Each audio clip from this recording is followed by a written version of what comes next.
Alhamdulillah, alhamdulillahilladzi an'amana bi ni'matil iman wal islam wal ihsan wal arham.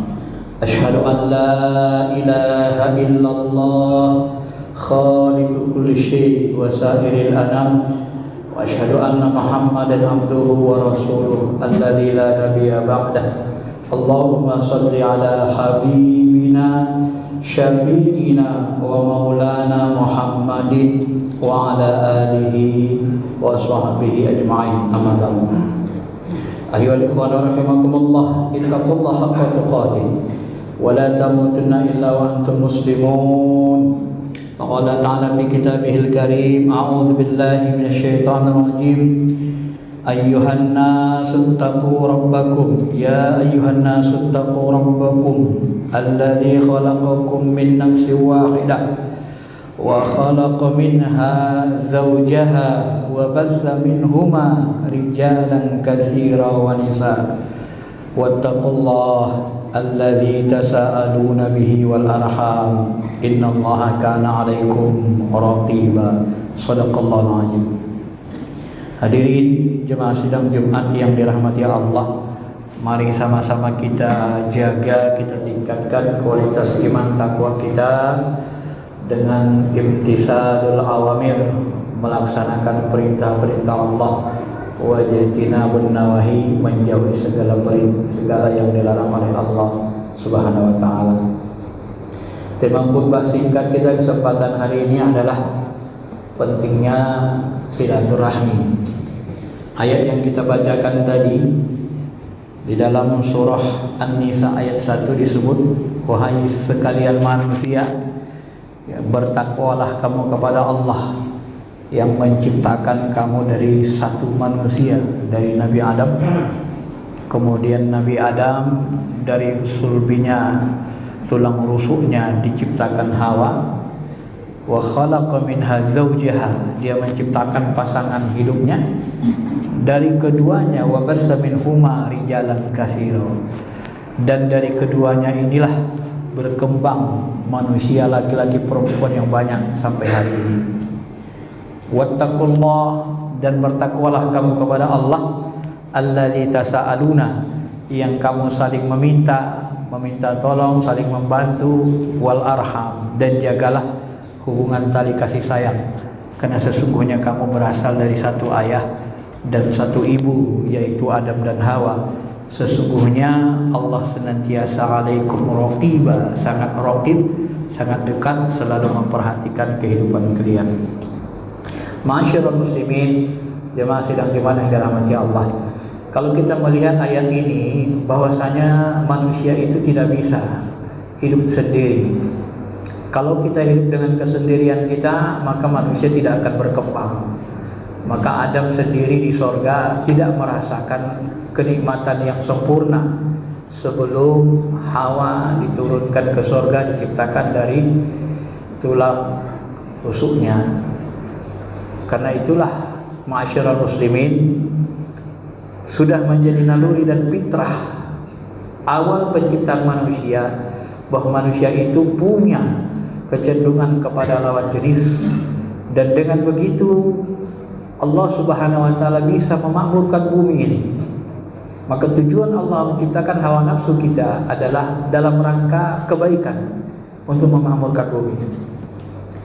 Maka dari itu, mau tidak mau kita harus menjaga terutama hubungan kekeluargaan yang paling dekat dengan kita, yang satu darah. Semakin dekat hubungan darah kita, maka semakin kuat tanggung jawab dan kewajiban untuk menjaganya.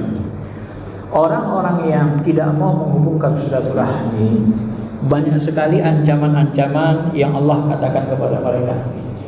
Begitu juga Rasulnya, sampai-sampai Allah mengancam dengan ancaman yang lumayan keras.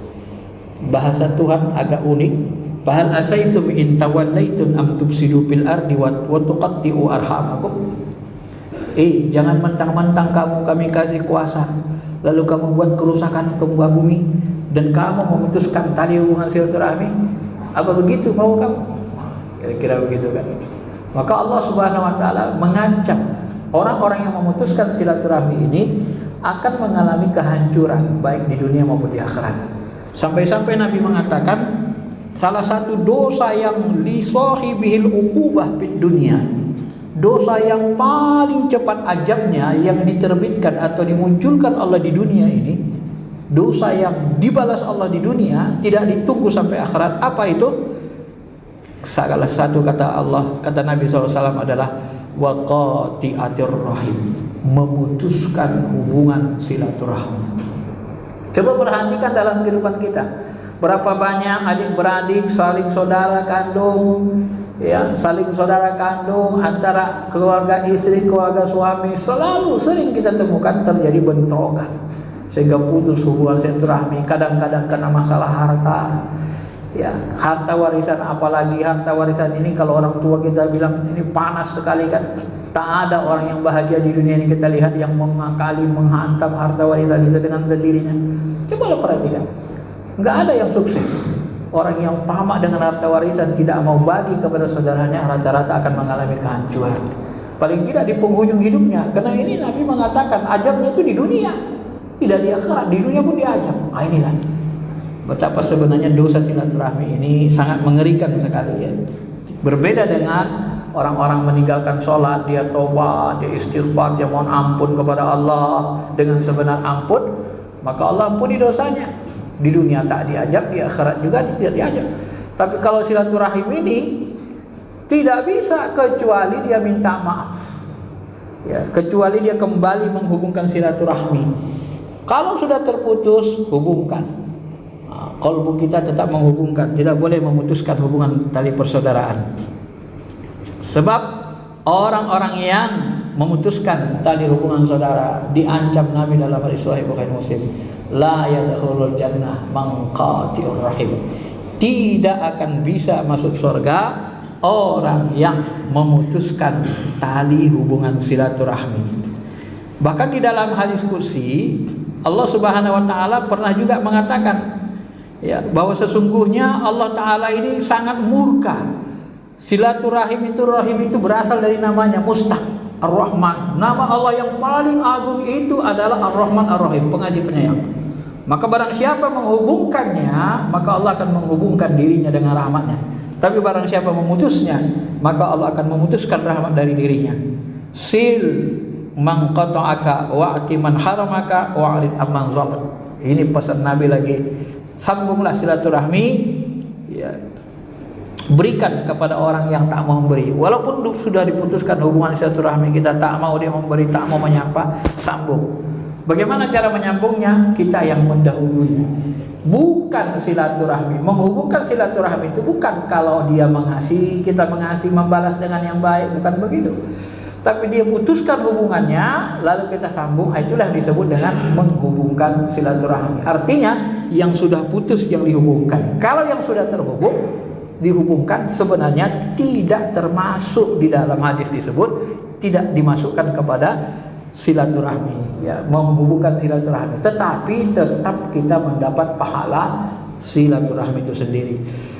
Masyarul muslimin, jamaah sidang Jumat yang dirahmati Allah Subhanahu wa taala.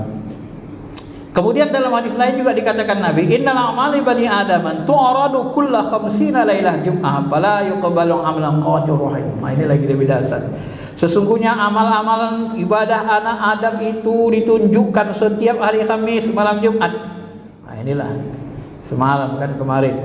Maka tidak diterima amal ibadah orang yang memutuskan hubungan silaturahmi. Tak diterima amal kita.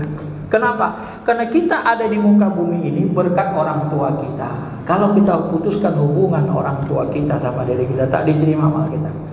Kita hidup di dunia ini penuh dibantu oleh saudara-saudara kita. Dari kecil kita dibantu kakak kita, abang kita.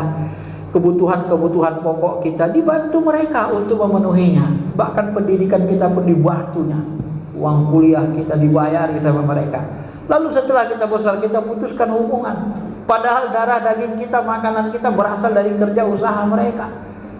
Maka betapa Allah Subhanahu wa taala sangat murka kepada orang-orang seperti ini.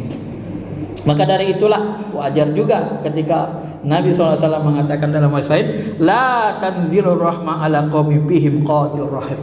Dan rahmat tidak akan turun kepada satu kaum, satu penduduk kampung, penduduk komplek, penduduk desa, penduduk kota, kalau kaum itu memutuskan hubungan silaturahim. Tidak tersambung silaturahim, terjadi gap jarak yang kuat antara si kaya dan si miskin. Si miskin tidak peduli sama si kaya juga tidak peduli sama si miskin. Saling keluarga, adik beradik juga tidak pernah teguran. Anak orang seperti ini tidak ada rahmat di dalam rumah dan kehidupan mereka serta komplek mereka. Masyarul muslimin, jamaah sidang Jumat yang dirahmati Allah. Yang terakhir, Nabi SAW pernah mengatakan, man dominali wahidah domin tulahu arba. Siapa yang menjamin mengamalkan satu hal, kata Nabi, aku jamin dia mendapatkan 4 hal. Apa itu? Yasilu rahimah, hubungkan silaturahmi. Kalau kamu mampu melakukan ini, menghubungkan silaturahmi, apa yang kamu peroleh? Payuhibbu ahlah, maka kamu akan dicintai keluargamu. Tidak ada orang yang rajin menghubungkan silaturahmi yang dibenci keluarganya. Tidak ada. Termasuk di keluarga kita semua, orang yang paling kita sayangi, yang paling sering berkunjung bersilaturahmi kepada diri kita, paling sering membantu, paling banyak perhatian, sudah tidak bisa dipungkiri dalam kehidupan kita. Ya.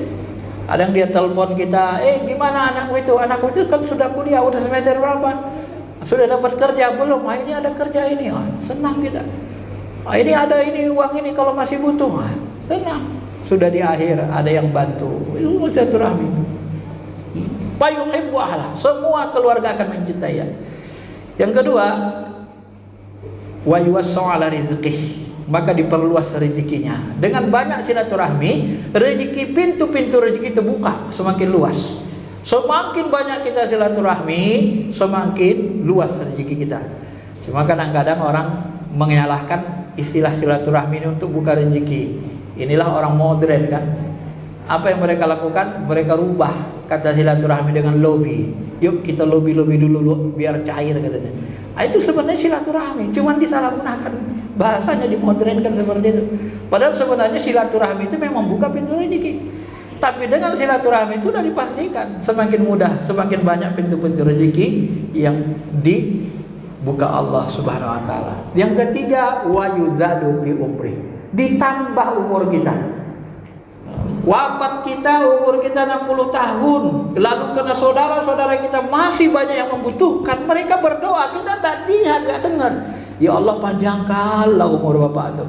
Bapak itu masih kami butuhkan, baik sekali sama keluarga. Banyak yang doain dia.